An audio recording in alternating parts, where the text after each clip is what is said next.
Comme à l'accoutumée, mesdames et messieurs, dimanche, c'est Info 7, la nous allons analyser le temps fort de l'actualité de la semaine. Ce dimanche, nous avons le réel plaisir de recevoir un porte-parole de l'AMUCA qui est dans l'AMUCA. Il est candidat numéro 208 dans la circonscription de la Lukunga, comme on l'appelle, le pôle de la mort. Avec lui, nous allons en tout cas en savoir un peu plus sur l'actualité ou le temps fort de la semaine. Très heureuse donc de vous recevoir, M. Chéribon Okende. Merci, madame. Poule de la mort, plus de 600, j'ai entendu dire plus de 600 candidats pour 14 à 15 places. Vous pensez que vous avez une chance d'être élu cette fois-ci, député national? Oui, cette chance est conservée du fait que dans notre message de campagne, nous sommes en train de proposer à nos compatriotes une nouvelle espérance. Nouvelle espérance parce que, en voyant l'état de délabrement généralisé de notre pays, en voyant aujourd'hui que les Congolais, les jeunes, les mamans, les papas n'ont plus de perspective aucune en regardant la gouvernance actuelle, la nouvelle espérance voudrait bien commettre les Congolais à un avenir, à des perspectives assez prometteuses. Avoir le travail, de l'emploi, une rémunération décente, la protection de la jeunesse, aujourd'hui l'accès à l'eau potable, l'accès à l'électricité, au logement décent. Et tout cela, nous ne inventons rien du tout. C'est dans l'exploitation de notre constitution qui est notre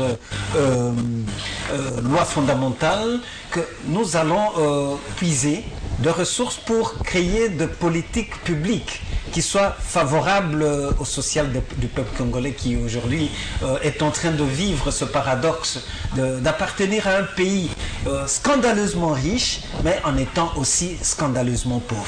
La nouvelle espérance voudrait aujourd'hui que nous soyons vraiment engagés dans le changement radical qui pourra nous amener à une amélioration qualitative de notre vie. Et c'est pour cela que nous sommes dans l'AMUCA. L'AMUCA veut dire que nous devons nous réveiller, nous devons aujourd'hui prendre nos responsabilités en tant que peuple et aller dans ces élections. Non chercher le t-shirt, non être derrière le pourfendeur de la démocratie et surtout le fossoyeur du trésor public, parce que si on vous donne aujourd'hui 5 000 francs, 10 000 francs, on ne vous donnera pas toujours. La nouvelle espérance voudrait bien nous apprendre à pêcher pour que chaque fois que nous aurons besoin de poissons, que nous puissions nous-mêmes nous assumer avec dignité. Chéribon Okende, aujourd'hui, vous avez été à Masangambila et aussi dans un des quartiers, comme on appelle, assez chaud de Kinshasa, à Sangamamba.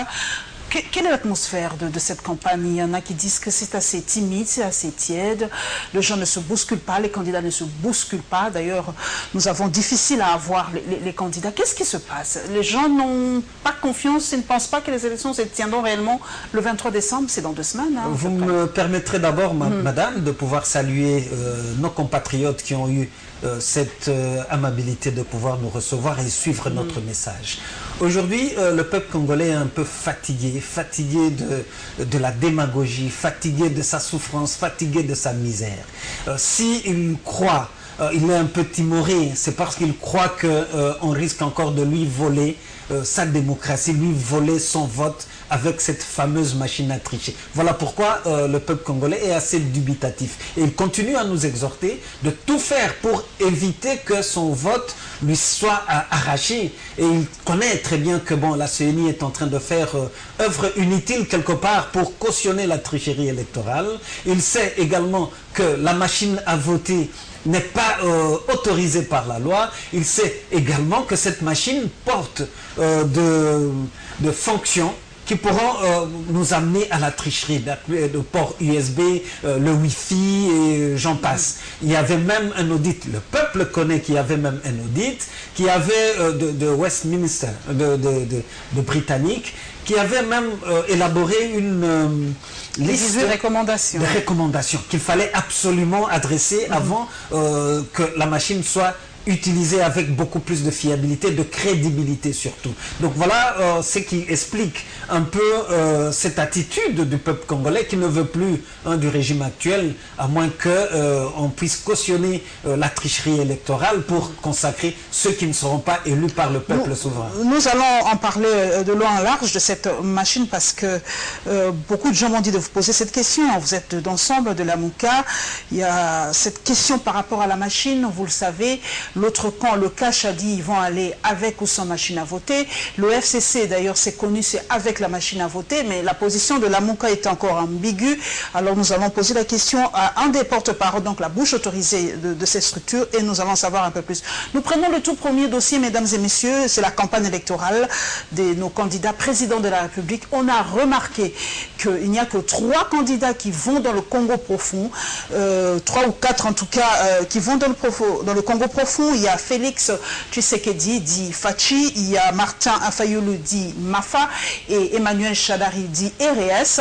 Et il y a aussi Daniel Shekomba qui était allé au Congo central. Et il a déploré ce matin que son équipe de campagne a été menacée. Il y a eu des blessés selon Shekomba et il dit qu'on lui a interdit de battre campagne calmement. Nous allons en savoir un peu plus pourquoi les autres candidats ne veulent pas aller au Congo profond, parce que Kinshasa n'est pas la République démocratique du Congo, faute de moyens, faute d'avions, on ne sait pas trop. Et la réaction de Denis Mukwege, le prix Nobel de la paix, par rapport à ce processus électoral. Premier dossier, mesdames et messieurs.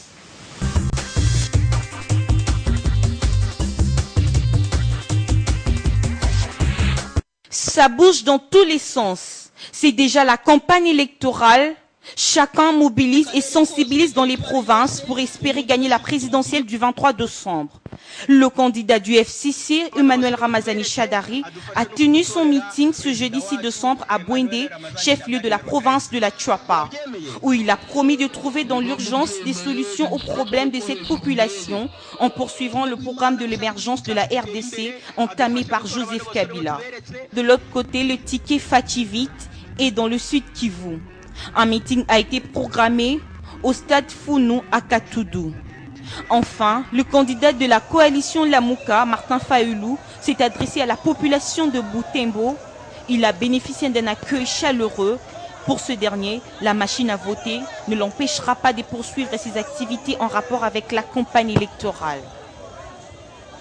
Je viens du Congo, je n'ai pas vu un seul signe de préparation de ces élections pour qu'elles soient transparentes, crédibles et apaisées. Je n'ai vu aucun signe. Par contre, j'ai vu qu'il y avait une préparation militaire assez forte, puisque tous les commandants ont été changés. On a mis des commandants qui sont sous sanction, ceux qui dirigent aujourd'hui l'armée. La deuxième chose, on a montré le matériel logistique pour distribuer les kits électoraux. Ce sont des camions militaires, on ne sait pas ce qu'il y a dedans. Et la troisième chose, depuis 2 semaines, il y a des groupes de militaires étrangers venant du Burundi qui entrent au Congo sans que le gouvernement les empêche, et donc ils entrent avec leur bénédiction. Et tout ça, pour moi, ce sont plutôt des signes de préparation d'une répression que d'une élection libre, transparente et crédible. S'il y a quelque chose qui se passe le 23 décembre, ça sera beaucoup plus une nomination via les machines à voter que vraiment les élections. Boycotter les élections, ça serait tout simplement donc accepter les statu quo. Et ça, c'est un choix cornélien. Que le peuple congolais devant un choix vraiment cornélien. Je crois que c'est très très difficile. Aller voter, c'est aller entériner ou légitimer un pouvoir, un système d'oppression. Et moi, je crois qu'il y a un choix. Les solutions existent. Le peuple congolais a quand même l'article 64 qui stipule que tout Congolais a l'obligation d'empêcher un individu ou un groupe d'individus qui veulent prendre le pouvoir par la force.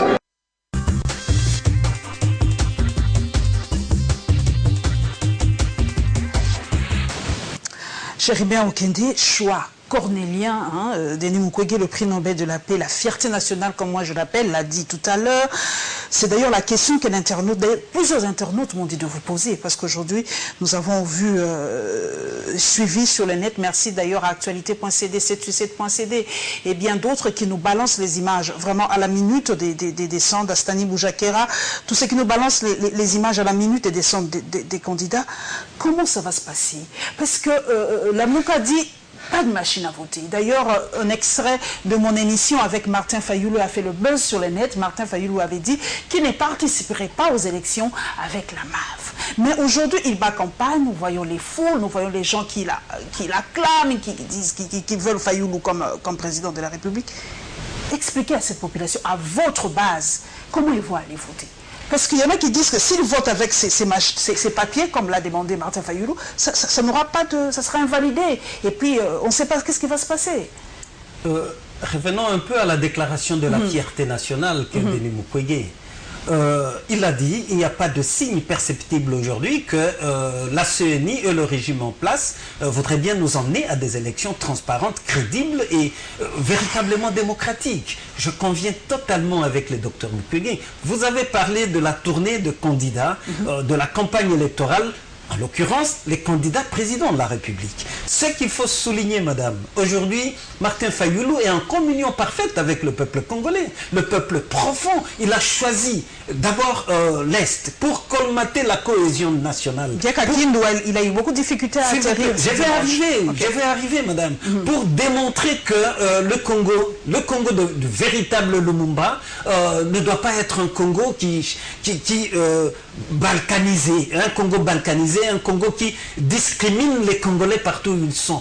Il a démontré, au lieu d'aller dans le Bandundu, il est allé dans le Kivu, devant un peuple meurtri. Et vous avez suivi le parcours de Martin Fayoulou. C'est aujourd'hui un phénomène de la communion d'un leader avec un peuple qui a marre de la souffrance, marre de sa chosification, marre de cette misère obscure qui ne fait que humilier le peuple congolais. C'est cela la nouvelle espérance que incarne aujourd'hui la Mouka. Mais c'est là vous avez suivi, dans les urnes. Gagnons le temps, parce que la télé c'est le temps. Gagnons le temps. Comment ça va se passer? Comment cette population va voter électorale? Aujourd'hui, il y a eu la preuve des appréhensions du docteur Mukwege à Kindu. Martin Fayoulou devrait atterrir. La population du Maniema, les Kambelembele, étaient totalement mobilisés pour lui accorder un accueil frénétique, sans pareil, dépasser. Ils avaient l'ambition de dépasser même Goma, Butembo et j'en passe. Mais qu'est-ce qui s'est passé? L'avion de Martin Fayoulou a été empêché d'atterrir.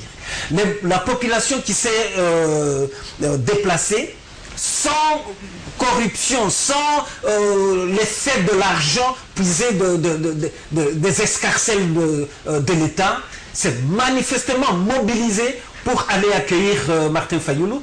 La population a été dispersée par des milices encadrés par des hommes en uniforme. C'est extrêmement grave dans un pays qui se dit un état de droit et un état qui veut aller dans des élections transparentes et purement démocratiques. Donc c'est très malheureux. Aujourd'hui, ceux qui veulent ridiculiser le peuple digne du Maniema ont pu préparer cela. Et ça fait la honte de la République. Ça fait vraiment la honte de la République. Et cela, des signes prémoniteurs que le régime en place, avec la complicité de la CENI, ne veulent pas nous emmener dans des élections.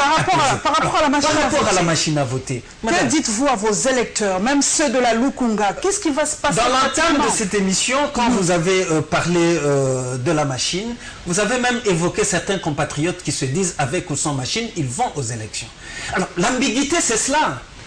La machine en soi n'est pas un problème. Mais l'utilisation de cette machine ne conforte personne de bonne foi qui voudrait bien que la voix du peuple soit respectée, que le vote du peuple ne soit pas volé, que le vote du peuple ne soit pas détourné. Mais mettez les témoins, tout simplement. Non, tout simplement, madame. Réfléchissons ensemble. Mettez les témoins dans chaque bureau de vote. Pas tout simplement les témoins, madame. Vous savez que la loi congolaise, la loi électorale, interdit le vote électronique. Et un audit de Westminster a établi qu'il y avait de préalable, cette machine a de port USB, peut faire transmettre de données par Bluetooth, par Wi-Fi et j'en passe. Colonel Nangaa l'a dit, ce n'est qu'une machine à imprimer. Nous réfléchissons. Ce n'est qu'une machine à imprimer. Alors, qu'est-ce qui va se passer? Parce que pratiquement, nous avançons vers le 23. Que dites-vous pratiquement à cette population? D'aller voter ou pas? C'est ça le message. Ça serait un raccourci. Parce qu'aujourd'hui, l'amalgame, l'ambiguïté, c'est de dire qu'on doit accepter cette machine comme une fatalité, comme si, bon, ça nous amenait à des élections transparentes, démocratiques et purement crédibles. Que non, cette machine nous amène à la tricherie. Il ne faudra pas qu'on nous mette devant un fait accompli pour dire, bon voilà, il n'y a plus de choix, on ne peut plus améliorer et qu'on aille avec cette machine, une machine à tricher. Ce n'est pas correct, madame. L'ambiguïté, c'est dans le langage de ceux qui croient qu'ils vont gagner l'élection avec cette machine, qui se disent de l'opposition, bien entendu. Ou alors ce sont des faire-valoir qui sont aujourd'hui des complices de cette majorité pour nous amener à des résultats peu crédibles. Mais que dites-vous? Moi, je veux une réponse claire, madame. Chérubin Okende. Le 23, les gens qui vont se réveiller le dimanche 23, doivent-ils aller dans les bureaux de vote et que doivent-ils faire? Qu'est-ce que Martin Fayulu demande à cette population? Martin Fayulu et ensemble, enfin, la Mouka, nous demandons au peuple congolais de ne pas boycotter des élections. Parce que ça serait un autre chèque en blanc à décerner au président sortant, Joseph Kabila, pour qu'il reste au pouvoir. Ou alors que son régime puisse encore se dupliquer et continuer à gérer le pays de la manière que l'on sait.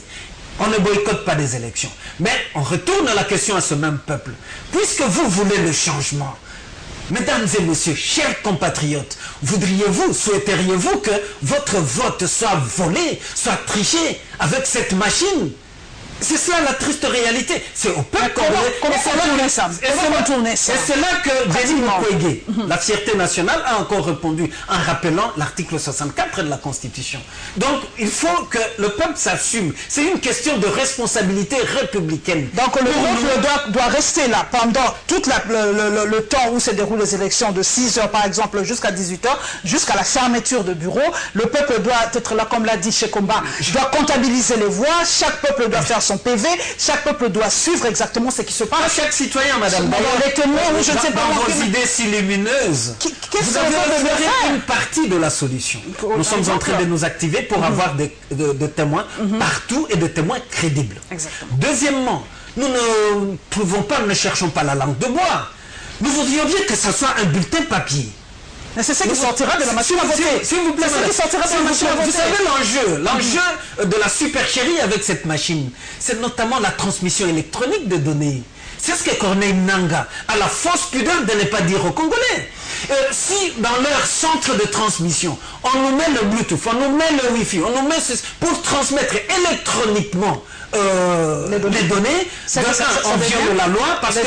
un vote électronique. Le vote électronique, bien entendu. C'est par fausse pudeur qu'ils ne savent pas le dire au peuple congolais. Alors, dans l'entretemps, s'ils étaient vraiment honnêtes, que ça ne soit que la fonction imprimante de cette machine, ben, il n'y aurait pas autant de résistance, autant de restrictions par rapport à cela.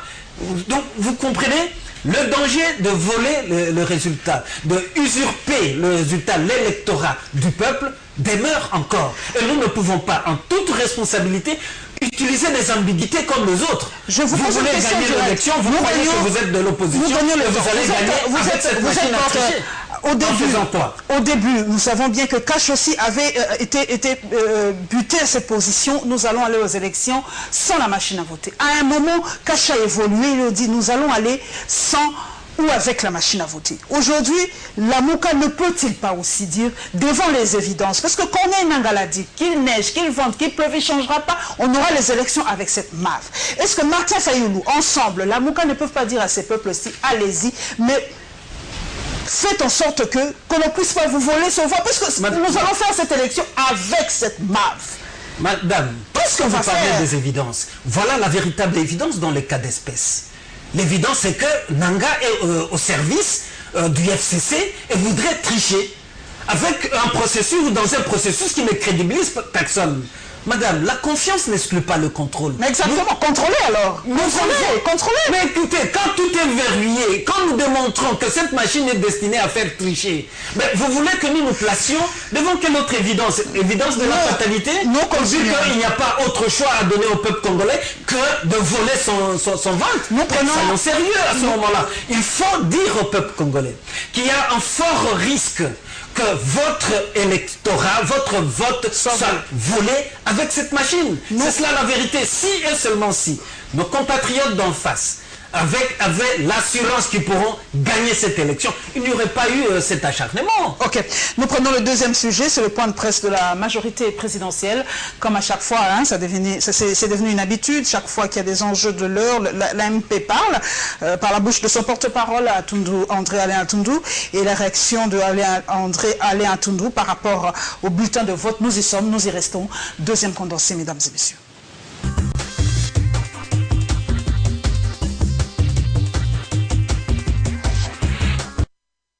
Dès l'entame de ce face-à-face avec la presse, André Alain Atundou va vanter le mérite du programme du candidat du Front commun pour le Congo à la présidentielle, sur fond de son budget estimé à 85 milliards de dollars et jugé réaliste, raisonnable. Le porte-parole de l'AMP va ensuite rappeler une série d'engagements pris par Emmanuel Ramazani Shadari, de la création de 100 000 emplois dans le secteur du tourisme à l'amélioration de la situation du huissier avec comme objectif 400 $ par mois pour ne citer que cela. Porté par une seule plateforme, Atundou estime que le candidat numéro 13 à la présidentielle est le plus crédible et mérite la confiance du peuple congolais. Shadari est le seul candidat crédible, car il n'a jamais trompé le peuple, il n'a jamais à aucun moment tenté de lui faire un enfant dans le dos. Shadari n'est donc pas le candidat de l'immobilisme, ni du statu quo. Shadari est le candidat de l'évolution véritable, de la révolution par la modernité.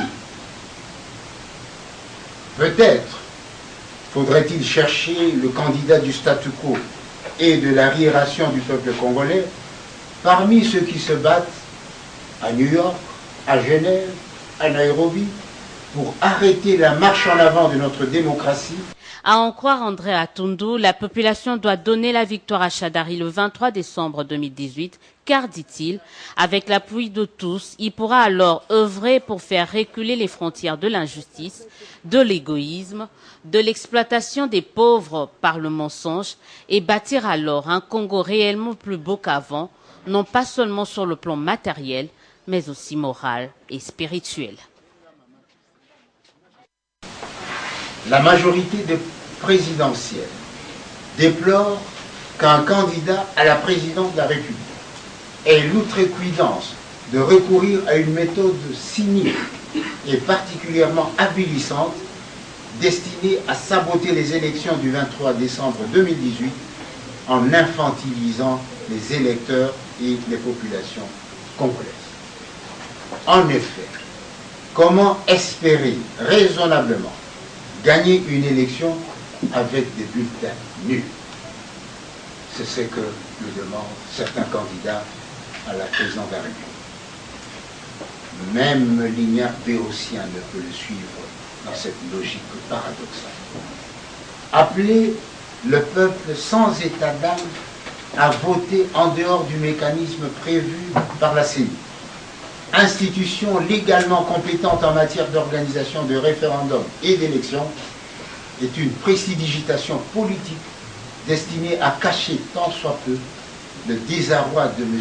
Fayoulou après le fiasco de Genève, à cacher son incapacité à faire face à la situation ainsi créée et qui le condamne à jouer le second rôle dans la campagne présidentielle.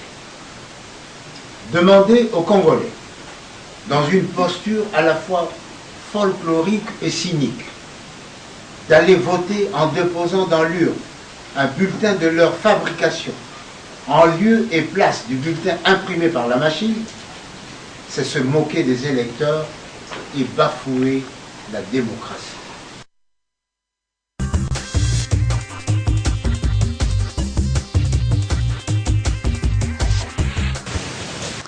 Chérubin Okende, nous qui vivons dans le net, j'ose le dire, en tout cas nous avons les réactions de cette population parce que le monde virtuel et le monde réel aujourd'hui, c'est presque la même chose. Alors les gens se posent la question, et moi je vous le pose directement, est-ce que Martin Fayulu n'est-il pas le pion du FCC? Parce que vous avez suivi André Aléa Toundou, qui a dit que c'est une façon pour Martin Fayulu de saboter les élections, d'infantiliser, c'est quand même assez fort, d'infantiliser les électeurs en leur disant d'aller voter avec des bulletins de leur propre fabrication, parce que de toutes les façons, ces bulletins seront nuls et cela favoriserait le candidat du FCC. Bon, je pense que le peuple congolais n'est pas naïf, et le peuple congolais n'est pas idiot, et en suivant bien le porte-parole du FCC, je pense que le peuple discerne que ce ne sont que des injures, non sur Fayulu, mais sur ce peuple. Tout ce que nous venons de suivre là, infantilisé et de mots totalement déplacés et indécents, ne traduit que le mépris de cette famille politique vis-à-vis de ce peuple. Il n'a dit que la vérité, vérité par rapport à quoi, madame? S'il vous plaît, laissez-moi évoluer. Il ne faut pas rabibocher simplement sur l'aspect bulletin. On va y arriver. Mais c'est grâce à ça qu'on aura les voix. Aujourd'hui, condamner l'immobilisme et prenez tout ce qu'il est en train de dire là, un programme crédible et consort, pendant que le même candidat est en train de prôner la continuité du régime ou du pouvoir du président de la République. Non, on a dit l'évolution. On a dit l'évolution. Que la continuité, c'est l'évolution. S'il vous plaît, madame, vous voulez que je vous donne même des vidéos de toutes ces pancartes ou des affiches qui montent dans la ville de Kinshasa et dans toute la République pour suivre l'émergence comme si ce pays avait déjà accédé à l'émergence, poursuivre la continuité du régime du président Joseph Kabila. Cela veut dire quoi en clair?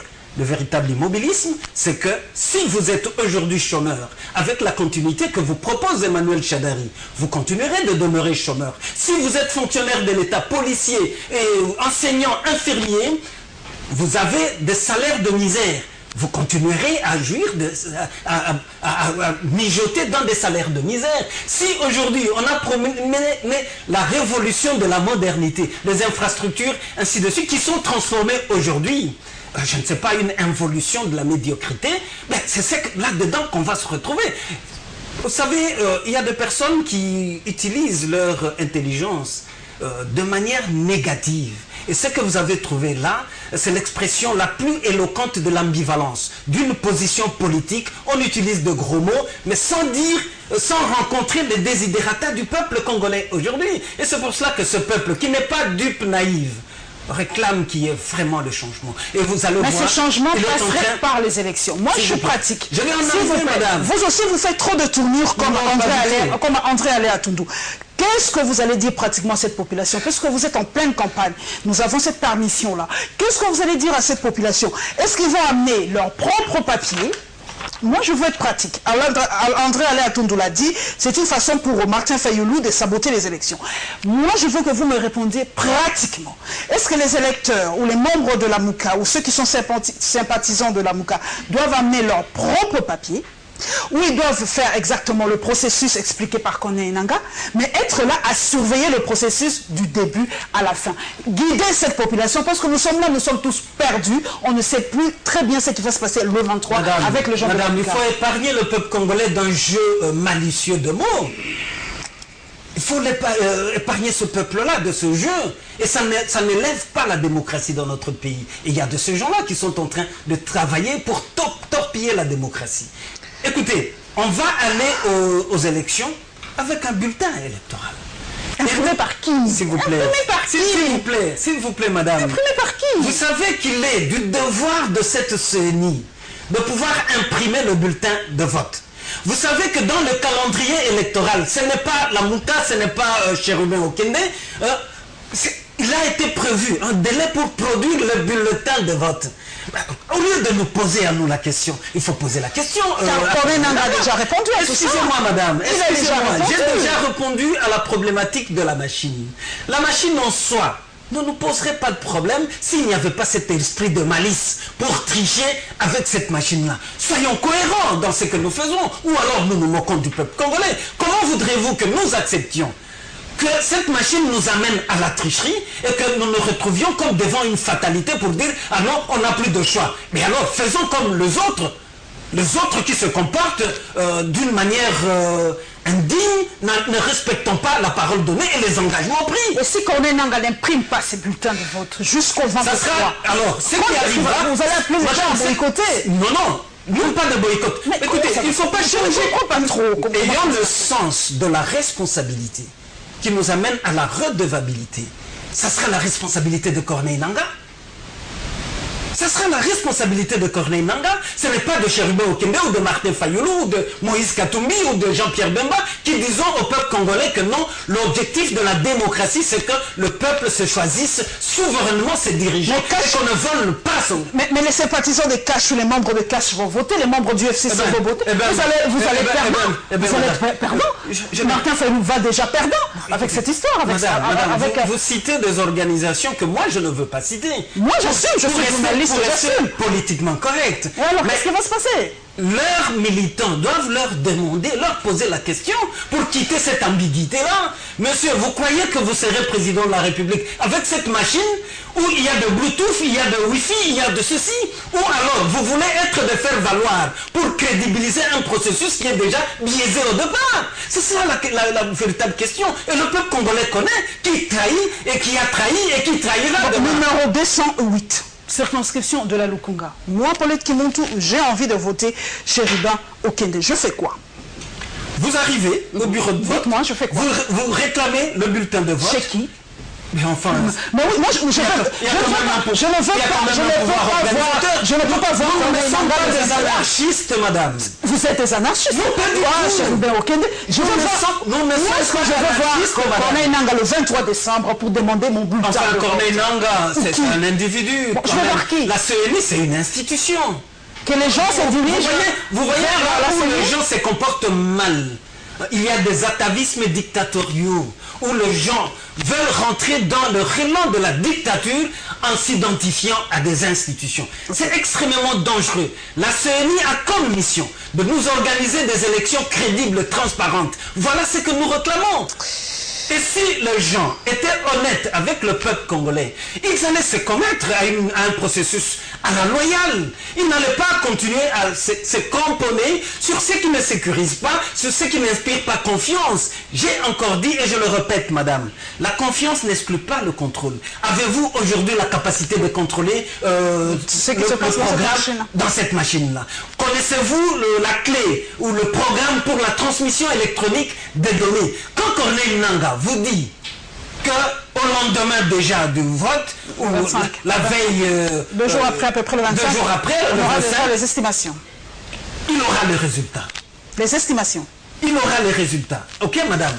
Cela veut dire quoi? Par quelle transmission il voudra le faire? Par quelle compilation de données? Des résultats. Nous allons y revenir. Non, entre nous, madame. Non, s'il vous plaît. S'il vous plaît. Par respect pour les téléspectateurs. Nous allons y revenir tout à l'heure. Par respect pour les téléspectateurs. La télé, c'est le temps. Nous allons y revenir. Laissez-moi terminer. Nous allons y revenir. Nous allons y revenir. Je vous respecte. Merci, Chérubin Okende. Nous allons parler de la vente de cartes d'électeurs, cette problématique. Il y a même un téléspectateur qui m'a appelé tout à l'heure pour me dire, Madame Paulette, j'ai assisté aujourd'hui dans la commune de Bandolungwa à l'achat des cartes d'électeurs. Alors, on donne $10, $20. Il y a des candidats ou des candidates qui prennent les cartes d'électeurs, ils retransmettent les numéros, ils retranscrivent les numéros de ces électeurs et ensuite on remet les cartes d'électeurs. On n'y comprend pas trop, je vais essayer d'en savoir un peu plus. Peut-être que le candidat qui est spécialisé en informatique reviendra sur ce plateau pour nous expliquer un peu ce phénomène. Et nous allons parler de la réaction de Moukia par rapport à la sécurisation des candidats pendant ce processus électoral.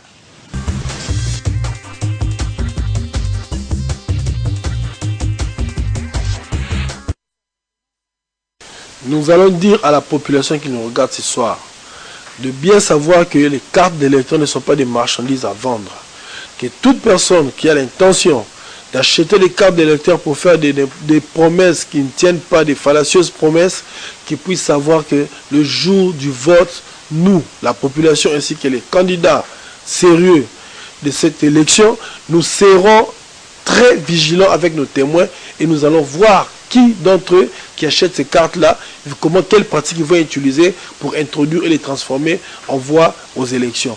Mais les cartes doivent être photocopiées et remises aux propriétaires pour les différents Congolais qui désirent être témoins à ces élections. Si tu veux être témoin, tu es un candidat que tu apprécies, tu donnes la photocopie de ta carte ainsi que ton identité, on va aller t'accréditer à la CENI.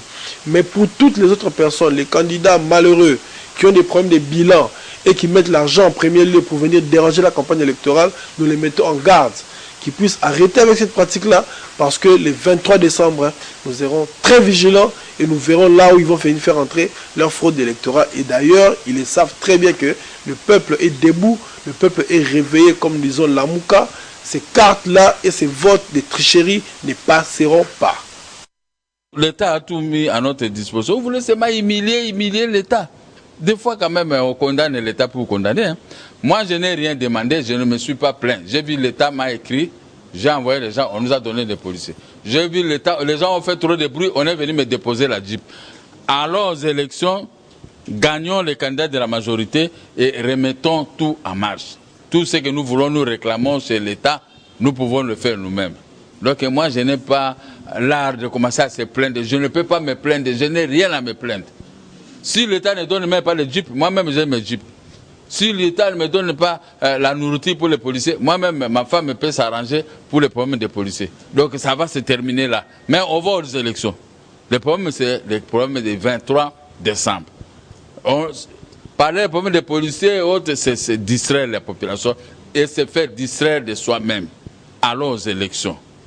Ceux qui ne seront pas capables, faisons des alliances entre nous, on fait sortir celui qui n'est pas capable. Ils savent que moi, je suis à tête de cavalier seul depuis des années. Ils vont en Europe, ils vont voir Cohen, ils vont voir... Moi, je dis, celui qui va me voter au Congo, c'est la Congolaise et un Congolais. Et non Cohen, ni Amérique, ni quoi, non. C'est pourquoi quand ils vont faire leurs aventures partout dans le monde, moi, je suis ici. Si le président de la République sortant va décider de nous arrêter, je préfère qu'il m'arrête ici. Je fais mon meeting reçu, ma sortie officielle le samedi. J'ai réalisé plus de 7 à 8 000 personnes sur le boulevard le 30 juin. Donc je suis ça conquérant. Seul, j'ai réalisé. Mais ils sont au nombre de 10, 15 réunis pour réaliser 3 000, 2 000. Donc il n'y a pas mal.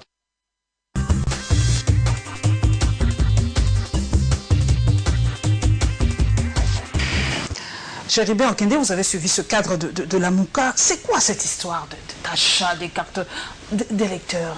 Vous en avez entendu parler? Oui, j'en ai entendu parler et j'ai eu même des témoignages à Sangamamba, à Boadi et même à Malueka. Que ces pratiques-là, les gens viennent avec de l'argent pour acheter les consciences et aussi commencer à préparer la fraude électorale en prélevant le numéro de la carte électorale et des électeurs, comme si il y aura prévote quelque part. Et c'est ce qui continue aussi à jeter de l'anathème sur cette machine. Si des gens vont comploter avec les agents de la CENI ou le responsable de la CENI pour déjà faire voter en amont, vous risquez de vous retrouver devant cette machine. Ce que vous ferez ne sera qu'une formalité artificielle superfétatoire. On aura déjà voté en votre nom pour vous et transmis les données de manière électronique. Madame, encore une fois, vous, Congolais qui suivez ces pratiques-là, allez-vous encore faire confiance à cette machine à tricher? Ceux qui sont en train aujourd'hui de venir vous chosifier, ils ont même dit infantiliser. Ce n'est pas Martin Fayulu, c'est ceux qui font ces pratiques-là et qui veulent, qui sont déterminés à voler votre vote. Ce n'est pas acceptable dans un pays qui se veut un état de droit et une véritable démocratie. Nous voulons aujourd'hui une véritable république qui fonctionne suivant les règles et des valeurs républicaines. Ça, ce ne sont pas des valeurs. Et quand on commence aujourd'hui à exhiber de l'argent, encore Dieu seul sait, où est-ce qu'on a trouvé cet argent-là? Pendant qu'on est incapable de payer un salaire décent aux fonctionnaires, pendant qu'on est incapable de payer un salaire décent à l'enseignant, aux policiers même, aux militaires, s'il vous plaît, où est-ce qu'on trouve autant d'argent pour commencer à aller déverser? On veut acheter des consciences. Or, ceux qui échangent avec nous ne sont pas de naïfs, ces Congolais-là. Ils se disent, mais voilà, ils viennent aujourd'hui et ils croient qu'avec 10 $, $20. Ils vont acheter toute notre vie durant 5 ans. Vous êtes candidat 208, circonscription de la Lukunga. Question pratique, et cette question doit revenir jusqu'à la fin de la campagne. Quel est le rôle du député national? Parce qu'on voit des images tellement ahurissantes sur le net, des candidats députés qui offrent des latrines aux Congolais, il y a des candidats députés qui offrent même du pain aux Congolais, il y a des candidats qui offrent des ponts et je ne sais pas moi quoi. Quel est réellement le rôle du député? Et qu'est-ce que vous dites à vos compatriotes, à vos électeurs, pour qu'ils votent pour vous? Ce sont des vendeurs d'illusions, madame. Hier, ils ont promis la même chose, ils n'ont rien réalisé. Et ils sont venus avec de l'argent, avec de cadeaux, entre guillemets, pour acheter les consciences. Et demain, ils tourneront, ils ont tourné hier le dos à cette population qui continue de souffrir. C'est à cette population de comprendre que ces gens ne viennent pas en Père Noël pour leur donner de cadeaux. Non, ils veulent acheter leur voix. Et c'est ce qui est ridicule. Ne vendez pas votre voix pour des gens qui n'ont pas de perspective. Tout le monde est devenu aujourd'hui papa social. Vous n'êtes pas papa social, vous? Non, madame. Vous n'avez rien à faire à vos électeurs? Et c'est cela qui va m'amener à la problématique ou au rôle d'un véritable député. Quel est ce rôle? Ce rôle est d'abord de faire de lois qui soient favorables à la population congolaise, à la République, à la chose de tous. Il faut beaucoup plus cultiver des valeurs dans nos lois pour que la solidarité, l'équité puissent occuper notre société. En plus, contrôler l'application de ces lois. Si la Constitution dit que le travail est un droit et un devoir sacré, le député doit veiller pour que l'exécutif donne du travail aux Congolais. Il ne faudra pas qu'on chosifie, qu'on paupérise, qu'on ridiculise le Congolais, qu'on infantilise le Congolais pour qu'il soit un commandeur, un mendiant. Non, la dignité passe par le fait de pouvoir travailler et gagner son pain à la sueur de son front. Et c'est l'État qui doit assurer cela. La jeunesse est aujourd'hui dans la déperdition. L'eau et l'électricité, vous savez, il y a même une vaste escroquerie. Contrôlez votre facture d'eau, madame. Vous payez de l'argent même pour l'éclairage public. Mais, ma foi, allez à Sangamamba, allez... Non, enfin, c'est dans tout le Congo. Quel éclairage public nous avons? Même sur le boulevard du 30 juin, madame, quand il y a des ampoules qui sont devenues défectueuses, on ne sait même pas le remplacer. L'escroquerie d'État. L'État est devenu escroc aujourd'hui. Il faut arrêter tout cela. La nouvelle espérance, le rôle du député, que Cherubin Okende sera demain, ce n'est pas de venir donner de l'aumône. Non. Il faut apprendre aux gens à pêcher du poisson qu'à leur donner du poisson. Parce que ce n'est pas avec les 1000 francs qu'on vous donne que vous créerez la stabilité de votre famille, le bonheur de vos enfants.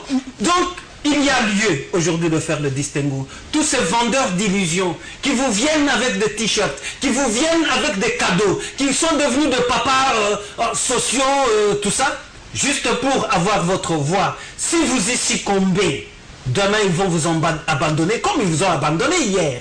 Donc utilisez votre capacité républicaine. La sécurisation des candidats, vous avez suivi le candidat président Omokia, hein, il a dit, bon, de toutes les façons, l'État, on ne peut pas continuer tout le temps à condamner l'État. L'État a mis à leur disposition 25 policiers. Bon, s'il n'y a pas à manger, il a dit sa femme peut se débrouiller et tout ça.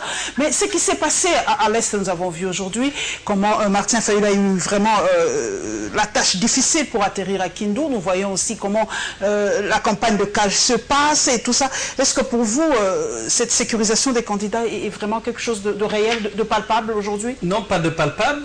En l'occurrence, la violence qu'il y a eu aujourd'hui au Maniema, c'est pas pour sécuriser le candidat que veut le peuple. Il n'était pas accompagné de ces 25 policiers, hein, Martin Fayulu, en fait. Écoutez, voilà. Il ne voyage pas avec ces 25 policiers. Vous savez, je ne voudrais pas répondre à Gabriel Monkia, que je salue par ailleurs. Okay? Il est courageux, c'est à lui de prouver au peuple congolais que ce qu'il dit est réel et sérieux. Donc je ne veux pas rentrer là-dedans, mais est-il qu'aujourd'hui l'État ne fait pas son travail, le régime ne fait pas son travail d'impartialité et de sécurisation de tout le monde. Il n'y a pas, le processus est continuer à connaître des méfaits de la résurgence de la dictature. Quand vous voyez certains candidats, en l'occurrence celui du FCC, pas les autres, hein, qui sont juste de moutons noirs qu'on a injectés pour bloquer l'alternance, ok? Mais quand vous voyez le candidat du FCC, même l'appareil de l'État, madame, est mobilisé. Les agents et fonctionnaires des ministres en fonction, sans avoir l'élégance républicaine de pouvoir même démissionner. Ce n'est pas anticonstitutionnel. Ils ont donné l'exemple de Macron, ils ont donné l'exemple de Bush, ils ont dit Barack Obama a fait campagne pour Hillary Clinton, donc rien n'empêche, c'est que les ministres et les autres puissent battre campagne pour ça. Il faut comparer le comparable, madame. Il faut comparer le comparable. Ça, c'est tromper le peuple congolais. Quand on utilise les biens de l'État, des agents de l'État, pour battre campagne. Aujourd'hui, au Maniema, qui ont donné le mot d'ordre, qui ont même circulé dans la ville, nous avons des témoignages. Ce sont des hauts responsables de cette province, madame. Je ne voudrais pas citer les noms des gens. Décence et élégance politique m'obligeant en tant qu'homme d'État. Porte-parole de l'Amouka, un internaute m'a dit de vous poser cette question aussi parce que l'émission est interactive. Quand j'ai dit que je recevais Chéribin Okende, ils m'ont dit, serait-ce possible avant le 23 décembre qui est, comment je peux dire, enfin cette candidature commune de l'opposition. Parce que tout n'est pas encore joué, ils disent. C'est encore possible, comme le dit une chanson de Gaël Musique, c'est encore possible aujourd'hui qu'on ait ce candidat entre Fachi et Martin. Est-ce que l'un peut céder sa place à l'autre aujourd'hui pour le bonheur du Congolais? Parce que les deux font des pleins. On voit les images, Fachi fait des pleins, c'est la guerre des pleins aujourd'hui. Est-ce que l'un ne peut pas se désister pour laisser vraiment le maximum de chance à l'autre pour qu'il y ait enfin cette alternance? Cette opinion m'engage, madame. Ok. Nous devons avoir le sens du respect des engagements pris. Lorsque aujourd'hui on prend une décision et que demain on se rebiffe, Dieu seul sait si nous sommes sérieux et que nous serons à la tête de l'État et prendre des dispositions à assumer notre leadership. Il a écouté la base. La question, s'il vous plaît, je ne veux pas rentrer dans cette fausse polémique de mon point de vue. Nous avons eu un meeting le 29 septembre sur la place triomphale. Les citoyens congolais, le peuple congolais, qui veut l'alternance au sommet de l'État, qui veut un véritable changement, nous a dit de ne pas le décevoir, d'aller nous entendre pour leur présenter un candidat commun. En ce que je sache, à Genève, il n'y avait pas le revolver suspendu sur la tête de qui que ce soit. Le téléphone bloqué, mise en quarantaine. Non, il y a eu beaucoup de choses. Ils ont été dupés. C'est une vue de l'esprit. Des hauts responsables ne peuvent pas aujourd'hui dire des choses que nous sommes en train de suivre. Non. Mais si on vous dit, et la présence de Cohen, dans votre émission, la présence de Cohen à Genève, et tout ça, qu'est-ce qui s'est passé? La fondation, comment ça, la fondation Kofi Annan, merci, et tout ça, la présence des impérialistes pendant cette conférence, et pourtant à Nairobi, ils ont parlé en congolais. Bon, je ne veux pas rentrer dans tout cela, madame. Il aurait fallu, avec le sens de responsabilité, de refuser de s'engager. Plutôt que de s'engager et d'avoir même fait des discours. Définitivement. Ça devient de la vue de l'esprit. Donc définitivement, c'est impossible aujourd'hui que les deux puissent se mettre ensemble pour sortir un candidat. Je n'ai pas dit cela. S'il y a ambiguïté, les choses doivent être dites telles qu'elles se présentent. L'ambiguïté dans la position par rapport à ce processus réside dans les chefs de Félix Tshisekedi et de Vital Kamerhe. C'est cela la triste réalité. Et cela nous ramène même à cette problématique de la machine à tricher. Faut-il dire, prouver au peuple congolais, nonobstant toutes les réserves, in tempore suspecto, que cette machine-là va garantir si le peuple congolais élisait ou votait pour Félix Tshisekedi, et avec cette machine, c'est Félix Tshisekedi qui sera proclamé. Ou alors on veut faire valoir, crédibiliser un processus biaisé dès le départ. Vous partagez le point de vue du comité laïque de coordination et même de l'évêque de Kinshasa, que pour les présidentielles, qu'on puisse imprimer ne fût-ce que le bulletin, et pour la députation, on laisse à la machine à voter. On coupe la poire en deux, c'est aussi une piste de solution. C'est aussi une piste de solution qui peut sécuriser tout le monde. Et si on parle de la multitude de candidatures au niveau de la députation. De la députation, ok? Bon, il n'en est pas question au niveau de 20 candidats de l'élection présidentielle. Il y a beaucoup qui ont déjà désisté, donc il reste à peu près 15. Voilà. Donc 15 là 14 déjà, hein, bon, on peut juste par formalité publier la photo de Vital Kamerhe comme candidat à la présidence de la République. Non, il a désisté. Il a désisté. Donc il a désisté. Donc vous comprenez qui a désisté, il y en a. Eh ben voilà. Donc la tâche n'est pas aussi. Matumbo a désisté. N'est pas aussi monstrueuse qu'on semble nous le dire. Juste pour nous mettre devant un fait accompli. Le peuple congolais doit éviter le fait accompli. S'il veut préserver son vote, nous voulons une élection crédible où le vote du Congolais ne sera pas travesti. C'est ça toute la problématique. Si diantre, nos compatriotes du FCC étaient sûrs de pouvoir l'emporter, pourquoi ils s'encombreraient des appréhensions négatives d'une machine à tricher? Nous restons encore dans cette ambiance de la campagne. Il y a la réaction de M. Oseni qui demande à ce que les candidats puissent désister en faveur de Félix Tshisekedi et évidemment le raz-de-marée de Martin Fayoulou à Kisangani dans l'ex-province orientale.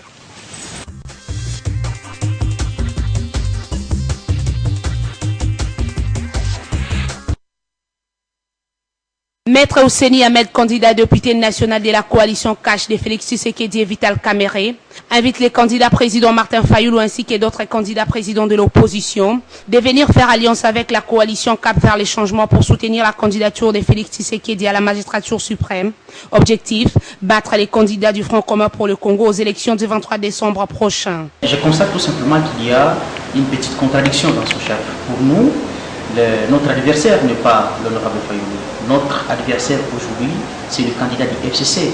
Parce que l'honorable Fayoulou, lui, n'est pas partant pour ces élections. Je pense que quand vous suivez le média et ses déclarations, y compris les déclarations de tous ses militants et de toutes les personnes qui les soutiennent, l'honorable Fayoulou n'est pas partant pour ce processus électoral, étant donné qu'il y aura présence de la machine à voter. Le président Félix Tshisekedi et le président Vital Kamerhe ont été clairs le mardi prochain, le mardi dernier, lorsqu'ils étaient arrivés, ils ont dit que les portes de notre coalition politique sont ouvertes.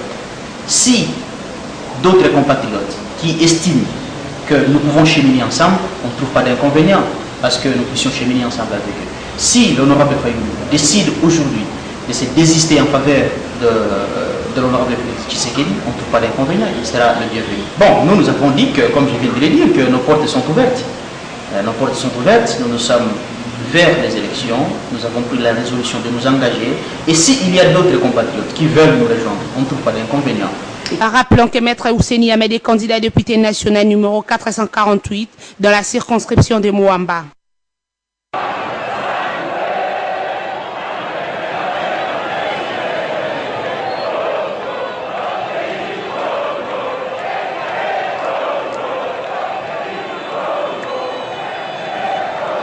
Après l'émouvant message de sensibilisation que l'honorable Moïse Katumbi Chapwe a lancé aux populations de la province orientale, Bandugu, bamama, batoto, babijana, baloko yangu ya province orientale. Tulamuke sasa wakati nenea ile wakati tunaanza kuchunga sisi wote. Tunamilomba muvote kandida wetu numero 4. Mutufere confiance. Muvote Martin Fayoulou parce que ni kandida ule tutakuwa naye mukintu kimoya kusema tutengeneze mukini. Le peuple est sorti en surnombre, tel un seul homme, pour accueillir à bras ouverts le candidat commun de l'opposition, le candidat de la coalition Lamuka à Kisangani dans l'est de la République démocratique du Congo.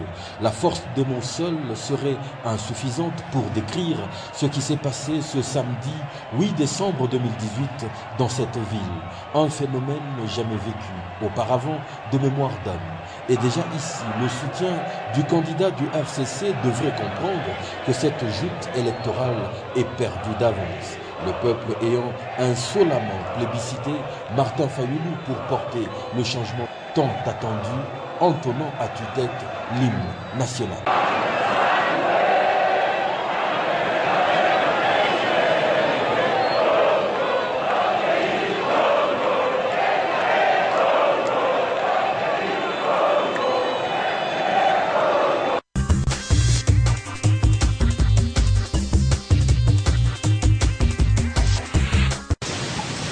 Question directe, Cheribé Okende, vous avez suivi M. Osseni. Fayoulou est-il déjà non partant?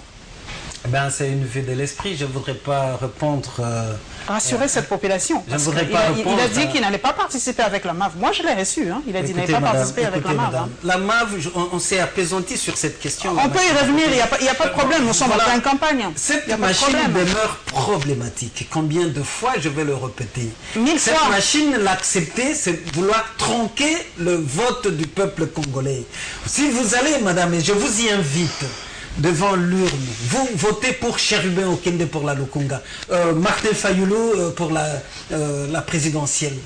Soyez sûr qu'avec cette machine, votre vote ne sera pas traduit de cette manière-là. On va tricher avec. Donc il y a des algorithmes qui sont là, prédisposés à tricher. Et c'est ce que vous voulez. Sinon, donc Fayoulou est dans le bon.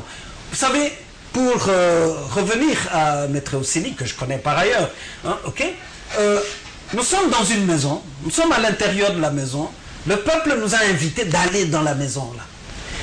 Et à l'intérieur, il y a deux personnes qui décident de sortir en laissant la porte ouverte. Madame, qui est-ce qu'on peut inviter de revenir à la raison? Ceux qui sont sortis sans motif valable, rentrer, aller rejoindre ceux qui vous attendent, ils continuent à vous attendre pour proposer le véritable changement, sans hypocrisie, sans flagornerie, sans tricherie. Avec ces images de Fayoulou qui s'engagent avec les images de Félix Tshisekedi partout à l'est de la République, Gilles Tshibambe m'a dit, il y a quelque chose qui manque. Il y a un feeling qui manque. C'est l'unité de l'opposition.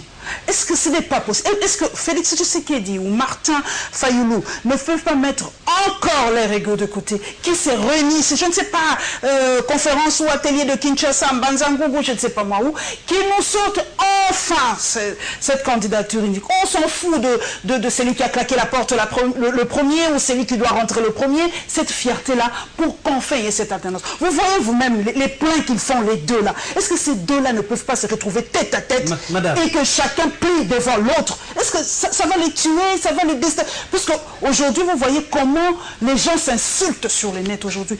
Comment les opposants aujourd'hui, les partisans de l'opposition sont en train de s'insulter. Les partisans de Martin Fayoulou, les partisans de Félix Tshisekedi. Et aujourd'hui, l'opposition est divisée en faveur du FCC qui fait bloc uni pour les élections. Madame. Parce que les gens me disent de vous poser cette question. La guerre des égos, jusqu'à quand? On est à 2 semaines des élections.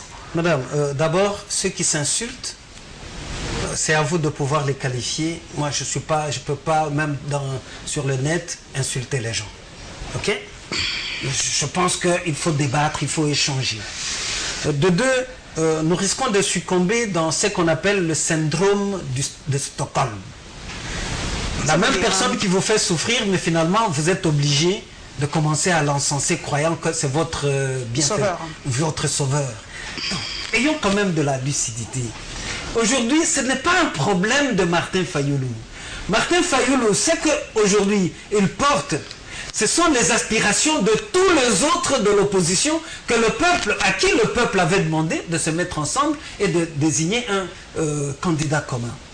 Je prends l'exemple de Transcendance, de Moïse Katumbi et de Jean-Pierre Bemba, en l'occurrence. Les invalidés, hein. On dit qu'ils pèsent trop dans ce processus électoral et tout ça. C'est là que nous devons changer de culture. Ne mâchons pas les mots, dites-les. Moïse Katumbi et Jean-Pierre Bemba se sont dit que nous ne pouvons pas bloquer la nation congolaise du fait de nos égos. Parce que moi, Moïse Katumbi, on a monté des affaires de toutes pièces pour que je ne participe pas aux élections. Ils ont dit qu'ils vont envoyer même un mandat d'arrêt international, ou si je rentrais au pays, ils vont m'arrêter. Mais j'ai décidé de rentrer au pays. Le peuple congolais est témoin. On m'a empêché de rentrer dans mon pays. C'est en violation de la Constitution. Mais même alors, je ne dois pas caresser mon ego.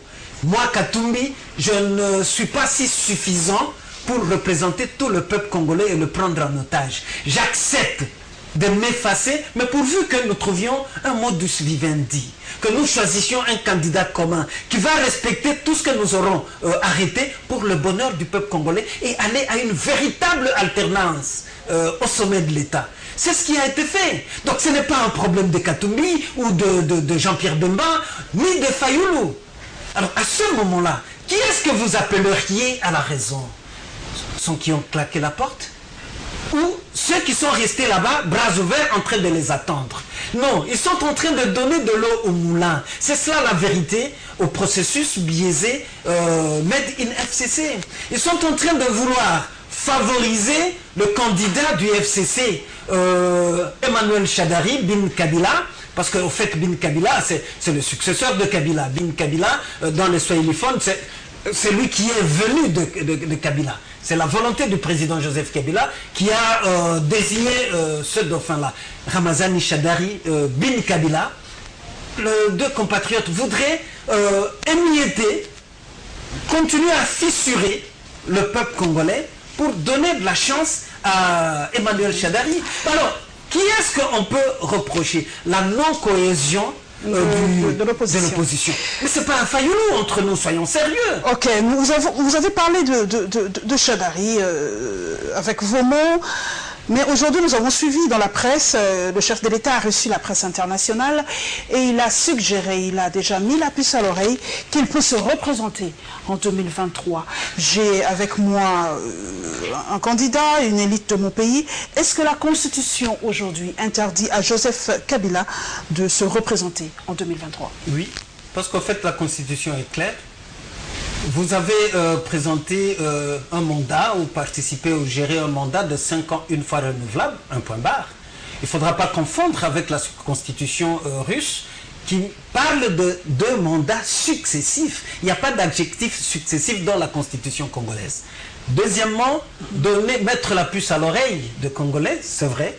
Nous l'avons toujours dit, que le président Joseph Kabila n'a pas l'intention de libérer la démocratie, d'arriver à une véritable alternance. C'est après tout ce que nous avons connu comme calamité et même mort d'hommes qu'il a accepté finalement de présenter un dauphin. Vous verrez que même ceux qui parlaient de Kabila désir, comme quoi il devrait rester éternellement au pouvoir, bon... n'ont même pas présenté des excuses au peuple congolais. Donc vous comprenez, c'est cela l'enjeu. On veut nous amener dans des élections biaisées pour que demain, ils aient même la capacité de pouvoir tripatouiller la Constitution et bon, faire en sorte que le véritable tenant du pouvoir, qui est le président de la République sortant, Joseph Kabila, puisse revenir. J'ai même le mot de Shadari est-il que ça soit au second degré, au lieu que ça soit Shadari est-il le Medvedev de Kabila? Direct, oui ou non? Bon, je ne sais pas. Je ne sais pas le dire. Mais je vous dis que c'est le dauphin de Kabila. Et si aujourd'hui nous nous permettons de prendre cette allégorie de swahiliphone, Emmanuel Shadari bin Kabila, c'est pour dire que c'est de la volonté du président Joseph Kabila que Emmanuel Shadari se retrouve comme dauphin. Donc, candidat à la présidence de la République. Et ça, personne de sérieux ne pourra nous contredire. La guerre de plein, nous y revenons. Chacun fait ses plans. Nous voyons dans les réseaux sociaux, Martin Fayoulou a fait le plein, Fachi a fait le plein et tout ça. Est-ce que ces plans-là garantissent déjà que ces élections sont gagnées d'avance? Parce qu'on ne sait pas trop avec les Congolais. Hein. Non, madame. Ça ne garantit rien. Rien du tout. D'autant plus que nous savons qu'il y a d'autres qui mobilisent par coup d'argent. Mais moi, je me rappelle lorsque Martin Fayoulou arrive, il y a Mbongote, il y a Ophélie, et d'autres même partout, à Butembo, à Beni, à Goma, à Kisangani, à Bunia, partout où il est passé, Tokovote Nanko, il y a Mbongote. Cela veut dire que, bon, ces plans-là, au moins, ça nous garantit que c'est la communion d'un candidat avec un peuple. Un peuple chosifié, un peuple qui a marre de sa misère, un peuple à qui on a promis monts et merveilles, mais qui n'a rien vu du tout. C'est de la fumée. Il a besoin d'une nouvelle espérance. Et l'Ikea passe par le changement qualitatif, en commençant par notre mode de vie, le Congolais aujourd'hui. Je ne sais pas quel type de vie il est en train de mêler. Alors donc, ne vous fiez pas à cette guerre de plein. Parce qu'au fait, il y a mobilisation et mobilisation. Ce qui serait beaucoup plus confortable, c'est que cela sorte du cœur du Congolais. Et que cela se traduise dans les urnes. Hein? Dans les urnes, c'est ça l'essentiel. Sans tricherie. Ok. Nous avons clos un peu ce dossier des campagnes. Nous allons un peu au ministère de l'ESU. Vous le savez, à l'UNIKIN, il y a eu vraiment des tensions ces derniers temps. Et le ministre est en charge de l'enseignement supérieur est descendu là-bas pour voir un peu ce qui se passe. Et nous allons parler un peu de la coopération entre la République démocratique du Congo et l'Ouganda.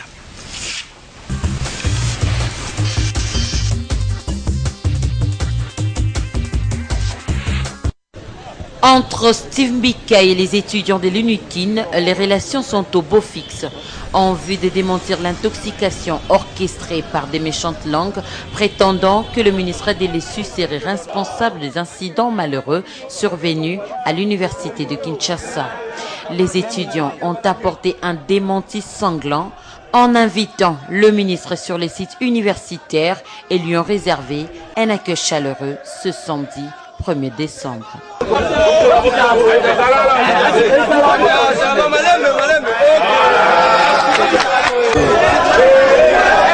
Sur place, les étudiants ont conduit leur ministre jusque dans leur chambre. Pour les étudiants, cette visite est une grande consolation. Elle démontre à toute la population congolaise que Steve Mbika reste le père de tous les étudiants de la RDC. Au nom des étudiants de l'UNIKIN, d'abord remercier l'excellence Steve Mbika qui est toujours présent sur le terrain.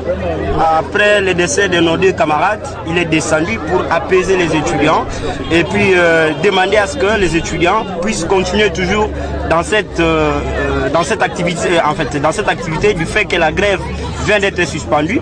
Et nous les remercions très sincèrement parce que c'est une consolation pour nous.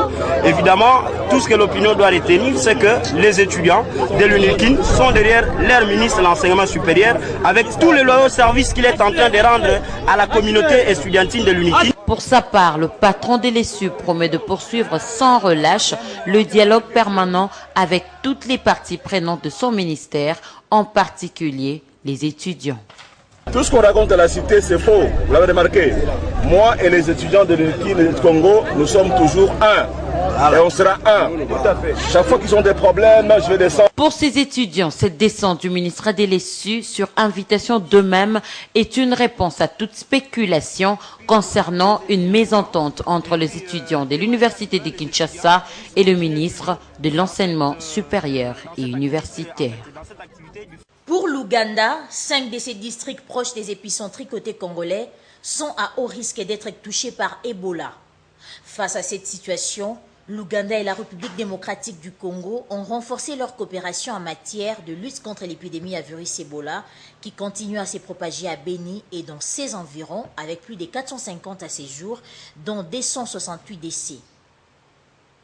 Au cours d'une rencontre mercredi 5 décembre avec Oli Ilunga, ministre de la Santé publique en RDC, la ministre ougandaise Jeanne Assang a indiqué que personne ne peut désormais traverser la frontière vers l'Ouganda sans se faire dépister. Elle souligne également que des lieux d'isolement ont été installés en faveur de la population de ces coins et chaque jour, une équipe est sur le terrain afin de repérer d'éventuels cas suspects avec la stratégie porte-à-porte. Des villageois ont été formés car sont-ils les premiers points de contact, a-t-elle renchéri. À noter que l'Ouganda a commandé des traitements en cas de contamination. Ils sont en cours d'acheminement selon la ministre. Pour rappel, l'Ouganda a déjà connu une épidémie d'Ebola entre 2000 et 2001. En 5 mois, la maladie avait causé 224 morts sur 425 contaminés.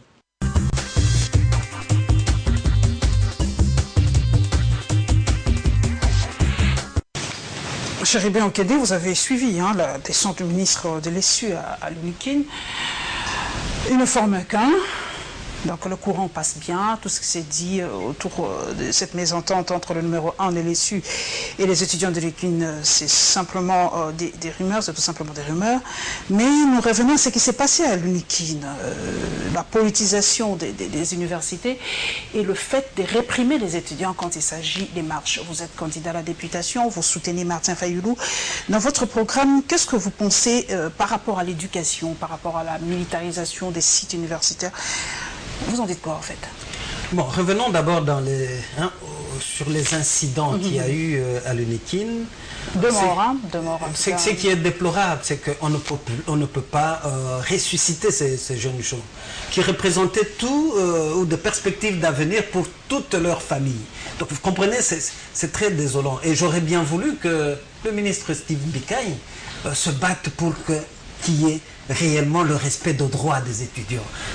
Ces vies fauchées, qu'on ne dise plus jamais cela. Qu'est-ce que ces étudiants-là faisaient? Ils ne réclamaient pas ils ne faisaient pas de la politique. Ils réclamaient la reprise de cours. Que l'État s'assume pour, répondre à ses engagements vis-à-vis des enseignants qui étaient en grève. Je crois que c'est le rôle du ministre de pouvoir intercéder auprès de son gouvernement pour qu'on puisse se payer, répondre aux revendications des professeurs qui du reste sont sous le management du même ministre. Donc je pense que là, il y a un débat de fond. Il y a un débat de fond qu'il ne faut pas escamoter. Aujourd'hui, candidat à la députation nationale, qu'est-ce que je ferai? Je ferai appliquer de lois avec de programmes, de projets de politique sociale, je voulais dire, favorables aux étudiants, au peuple d'une manière générale. L'éducation, à peu près 5% du budget national. Donc voilà, et c'est là que ça doit commencer. Un véritable député, c'est pas celui ou un politique sérieux, c'est pas celui qui va distribuer de petits cadeaux aux étudiants juste pour les chosifier. Non, c'est celui qui dit le budget de l'État ici, combien on réserve pour les étudiants? Pourquoi on ne peut plus parler de bourse d'études dans ce pays pendant que les députés, les ministres, c'est la coule douce? Parce que vous, quand vous serez député, Chéribin Okende, moi je vous attaque tout simplement. Hein. Oui. On sait que les émoluments des députés, peut-être je suis dans le faux, ils gagnent à peu près 6 000 à 7 000 $. Est-ce que Chéribin Okende va dire non? Non, ça serait... Je vais rabaisser mon salaire ou mes émoluments pour... quand il s'agit d'argent, tous les députés de gauche ou de droite, d'opposition, de majorité, tout le monde est comme ça. Hein. Je suis un quand il s'agit d'argent et sincère. Je ne dirai pas non. Je ne veux pas travailler pour le nivellement de notre société vers le bas. Mais au moins qu'on relève aussi les gagnes petits. C'est cela le véritable combat. S'il est bien ou digne qu'un député puisse toucher 12 000 $ ou quoi, ok, équivalent. Mais il doit aussi être digne que le fonctionnaire de l'État ne mijote pas dans un salaire de misère de 150 000 francs congolais. L'équité est où? Et pour ça, je promets à mes électeurs que je me battrai. J'ai toujours combattu pour la justice sociale. C'est pas au ministre qui venait de passer.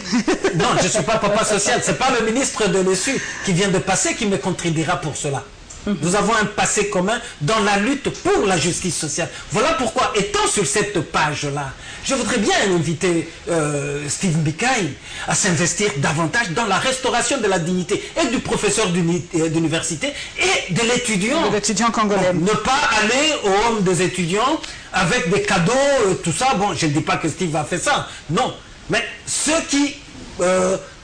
chosifient ou qui instrumentalisent les étudiants, ils le font. Et les étudiants, pour leur dignité, ils doivent refuser cela. Donc moi, député, je vais lutter pour des politiques publiques favorables aux citoyens, au social du citoyen, que ce soit la maman maraîchère, la vendeuse de pain, la vendeuse de braise, de makala, que ce soit le professeur d'université, tout le monde de l'enseignant, en passant par l'enseignant et même le policier, il faut que nous appliquions l'article 36 de notre Constitution. Tout celui qui travaille doit avoir droit à une rémunération décente qui lui permette de pouvoir mener une existence conforme à la dignité humaine.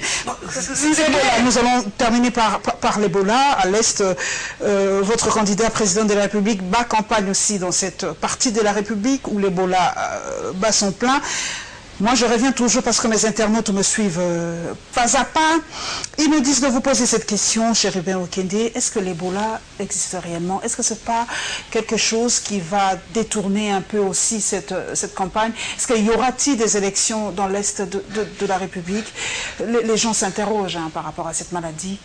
On ne parvient pas à réguler cela à l'Est de la République. Bon, d'abord, j'invite tous les téléspectateurs à garder une mémoire ou une pensée pieuse à tous les compatriotes qui ont succombé du fait d'Ebola.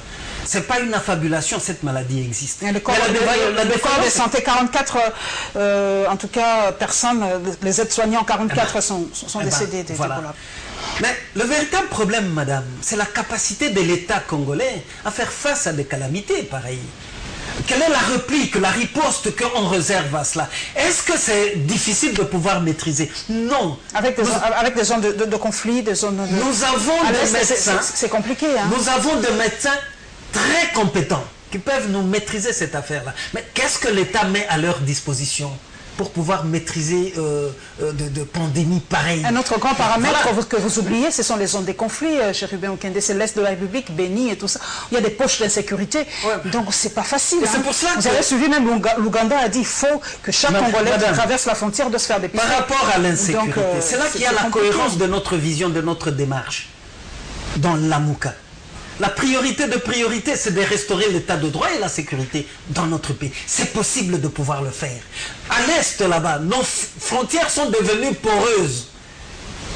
Est-ce par option? Parce qu'on a opté, le gouvernement a opté que cela reste ainsi. Mais les Kinois disent même, et l'on connaît Nango ici la Kate. Cette insécurité-là, c'est impossible que ça puisse se terminer. Nous disons, ce n'est pas impossible. C'est la faute de la communauté internationale avec ses multinationales et tout ça. Dans notre souverainisme biaisé, nous devrons aussi nous assumer. Parce que la sécurité des Congolais, sur toute l'étendue de notre territoire, revient d'abord au gouvernement congolais. Mais comment voulez-vous comprendre que lorsqu'il y a des tueries, qu'on ne sait pas autrement supporter? Mais très souvent, c'est le silence radio. Comme si c'était des concrets-là qu'on tuait. Il faut que cet état de choses change, madame. Avec la Mouka, hein? Pardon? Et là, c'est une ambition. Une ambition légitime. Nous devons nous réveiller pour dire plus jamais ceci. Cela ne passera pas par des vœux pieux. Il faut changer de gouvernance dans notre pays. Nous allons terminer par l'environnement. C'est vrai que beaucoup de gens nous ont dit et nous ont dit de dire aux candidats, vous êtes la bouche autorisée de la Mouka, qu'on ne met pas trop l'accent sur la culture, qu'on ne met pas trop l'accent sur l'écologie, sur l'environnement. Nous ne parlons que mine, sécurité et tout. Je vais poser cette question parce que nous allons parler de la journée de l'arbre et nous allons terminer par le sport. Pourquoi pas? Il n'y a pas que la politique dans ce pays. Nous allons parler du Ballon d'Or 2018.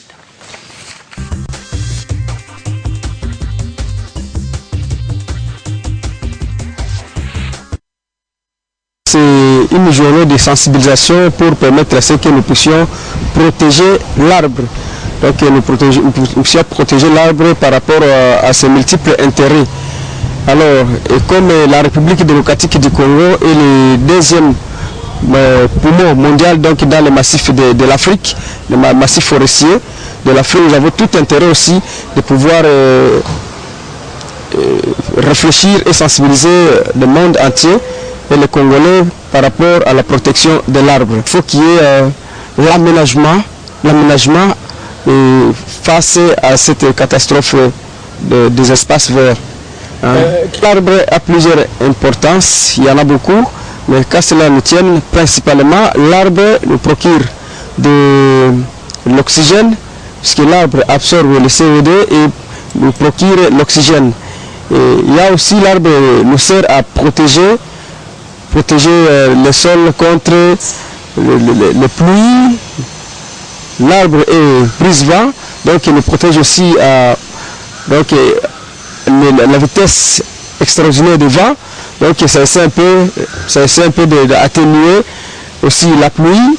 Quand il y a la pluie qui coule avec beaucoup de vitesse, érode le sol, l'arbre essaie un peu de protéger aussi les dégradations des sols par rapport à les érosions, et ainsi de suite. Ça va permettre à ce que les discussions puissent être continuées par rapport aux résolutions de Paris, puisque au niveau de Paris, en France, là où il y avait eu COP 23, alors les résolutions de COP 23 seront matérialisés au niveau de Pologne, là où ça va se tenir le COP24. Et par rapport à notre pays, ça peut être un peu regrettable puisqu'il y a même des délégations, des experts de la société civile qui devraient aussi participer, mais sont bloqués avec des visas.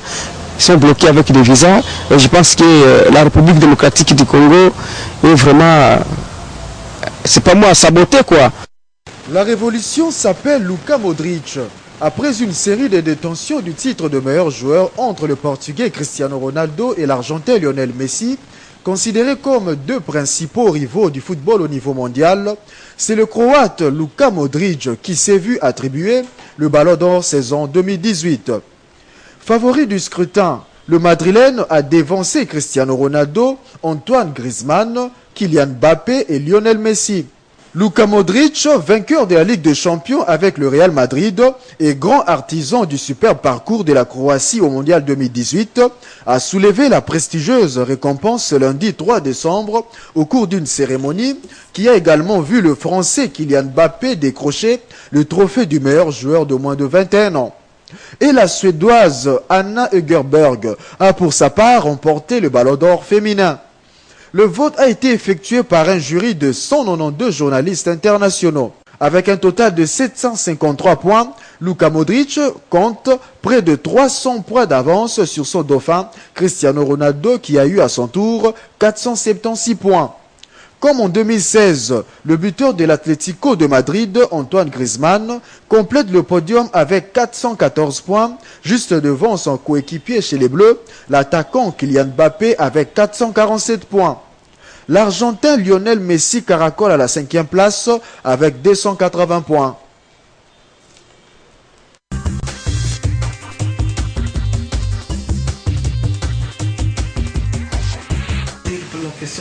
Je reprends cette question.